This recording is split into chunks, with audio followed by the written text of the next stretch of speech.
我諗初為人父母嘅你，呢個階段充滿住未知之數，其實都應該會有好大嘅壓力，係咪咧？如果你面對緊呢一個咁大嘅 challenge 嘅同時，你發覺你嘅親人對你充滿住質疑，你會點樣做咧？好似今日嘅主角咁樣，佢有一日喺度湊緊小朋友嘅時候，突然之間監控器傳嚟佢媽媽嘅聲音，批評佢湊小朋友嘅方法唔正確。佢當下真係嚇到呆咗啊！點解阿媽會睇住佢喺度湊仔嘅？咁我呢度 call 翻少少先，佢有講解俾我知嘅。佢話因為當初佢媽媽知道佢哋有監控器，咁媽媽咧就話：我成日都想見住個孫㗎，不如你俾埋我啦，我得閒就開嚟望下個孫啦。咁原來實際上媽媽係唔係睇個孫，係睇住個女點樣湊孫。去到呢個位咧，真係令到呢個女仔好崩潰。自己本身已經要接受一個新嘅角色、新嘅身份，其實都已經係一個好大嘅 challenge。佢好努力去做嘅時候，俾佢媽媽不斷批評，直情將佢嘅自信打到咧冇晒咁滯。佢覺得自己係有少少抑鬱嘅跡象，但係唔係因為產後，係因為媽媽批評佢湊小朋友嘅方法。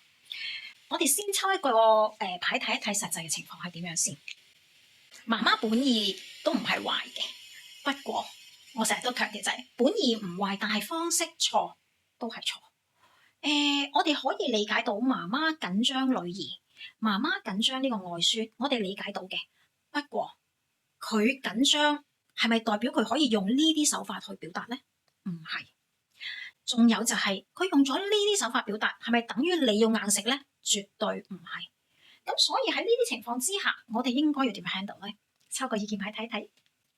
一字記之曰，用個愛字去講，必須要同媽媽講嘅，係會有啲難度，因為媽媽會覺得我係阿媽，我大晒，我講嘅嘢就係啱嘅。我想話俾呢位女仔知道就係，而家就係你點樣去做一個媽媽嘅第一課，好重要嘅一課。嗱，因為你而家都係一個媽媽，你同緊另一個媽媽丟緊啊，你點樣話俾佢知做媽媽其實係點樣做咧？嗱，喺角色上咧，喺你媽媽眼中你係女兒，嗱，你自己亦都同時係有女兒同媽媽呢個角色，啱唔啱？所以你係要以媽媽同媽媽嘅角色去對話，你唔理解到我講緊啲乜，而唔係用個女啊。因為如果你個心態一路覺得我係個女，我話媽媽好不孝，咁就有啲問題出現咗。你要俾佢知，我哋而家係大家相同嘅角色，首先要明媽媽明白咗呢樣嘢先。係唔容易㗎，我可以話俾你聽，因為呢個係一個革命性嘅行為嚟㗎。你如果呢一步你做唔好咧，你將來你個小朋友再大，佢會不斷干預你點樣去教育小朋友㗎。所以呢一步係唔容易，但必須要行。你可唔可以唔行得？你要知道你唔行之後嘅後果係點咩？就係往後呢個小朋友嘅教育唔係淨係你同你先生嘅事，仲有埋呢個媽媽。你要知道嗰個後果係咩，而唔係你喺度諗，哎呀好驚啊！我咁樣講阿媽又點樣點樣點樣。你要自己去諗啦，你想要邊樣？你想即時短時間去處理咗呢一件事，定係往後好多年都有人介入你同先生去教育你嘅孩子？知唔知道？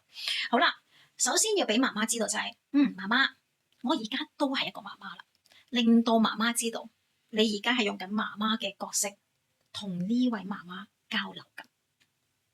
你可以話俾媽媽聽，媽媽。我好知道，當我成為咗媽媽之後，我好明白着緊自己孩子嘅呢一件事係一個咩嘅感覺。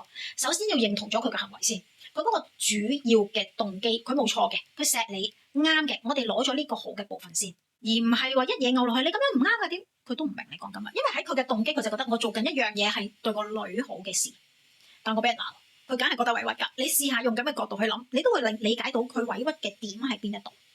但係我哋就係將所有嘢撈埋晒一齊，所以要將佢擘翻開，逐樣逐樣講，一定要清晰嘅。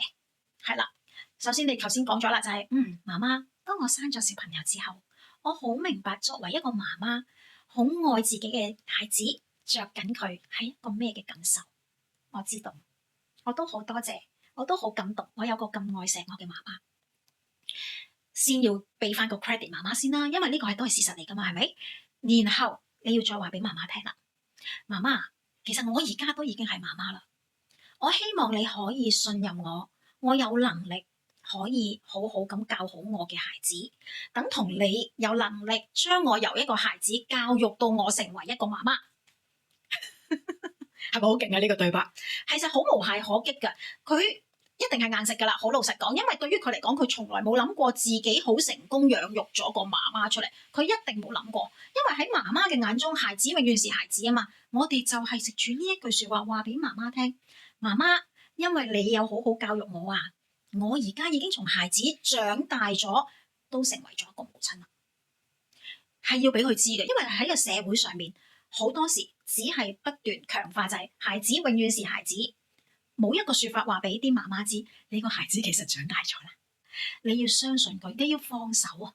對於好多嘅父母嚟講，放手係一件佢哋做唔到嘅事嚟嘅，所以呢一句説話好重要。再講一次嚇，話俾媽媽聽，我好感恩有你呢個媽媽，將我由孩子教養我，成為到而家我都做咗一個媽媽啦。我好多謝你。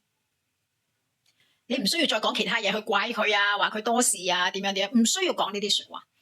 不斷強調，媽媽有你做我嘅榜樣，我會知道我點樣可以做到一個好媽媽。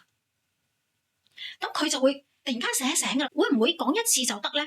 我唔 guarantee，但係起碼你都要講第一次先，之後不斷講啦。講緊佢之後不斷講，梗係唔係同一次啦。On and off 咧，當媽媽提醒你嘅時候，你都要再講。佢話媽媽，我會知道㗎啦。你係一個好好嘅榜樣，我學咗㗎啦。如果我有需要，我會嚟揾你嘅，你放心啦。我而家都係媽媽嚟㗎啦。不斷話俾佢聽，你已經成長咗，你已經係一個媽媽，你都係一個媽媽，你都有能力，知唔知道？呢一個步驟非常非常非常非常重要，係好多屋企會發生嘅矛盾點嘅起因嚟嘅。因為爸爸媽媽覺得你未成長啊，實際上你都已經生咗小朋友啦，佢哋會覺得佢有責任要幫你，而剝削咗你去經歷做爸爸媽媽學習嘅呢一個部分。明唔明白？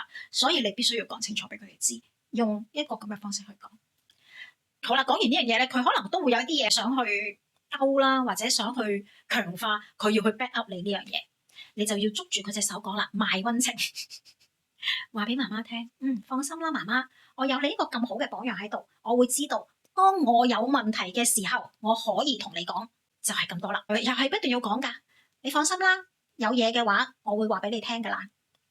俾佢知道你真係長大咗，同時之間亦都俾佢知道你長大唔等於唔需要佢，因為你有講到一句就係話，我有咩嘅話我會揾你，但係佢都未必一次可以接收到㗎，要講多幾次嘅，之後 on and off 都要再講嘅。呢啲語句好重要，可能有啲人聽到呢一度嘅時候會覺得哇咁麻煩㗎，可能喺你眼中真係會覺得好麻煩，但係呢一個先至係最實際可以處理到呢一啲關係嘅小巧妙。你唔需要信我嘅，可以自己去實測下，可以自己去試下，你就知嗰個效果係唔係真係 work 嘅，係好重要嘅。呢啲說話嘅技巧係要學習嘅，好唔好？咁我希望你好好咁樣將呢幾句說話袋住，同媽媽去講，咁你就可以好好咁樣享受自己做一個媽媽嘅呢一個過程。同時之間，我都希望喺呢個位提醒你一下，將來你嘅仔女大咗，你要知道適當地就要放手啦。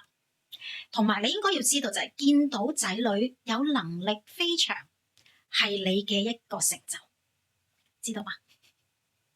我祝福你啊！我亦都希望你可以好好享受做媽媽嘅呢一個過程。睇完今集嘅你，如果有啲咩想同我分享嘅話，歡迎留言話俾我聽。仲有記住 like， 仲有 share 啊！撳埋上面嘅鐘仔，有新片咧就會通知你噶啦。咁我哋下次再見啦，拜拜。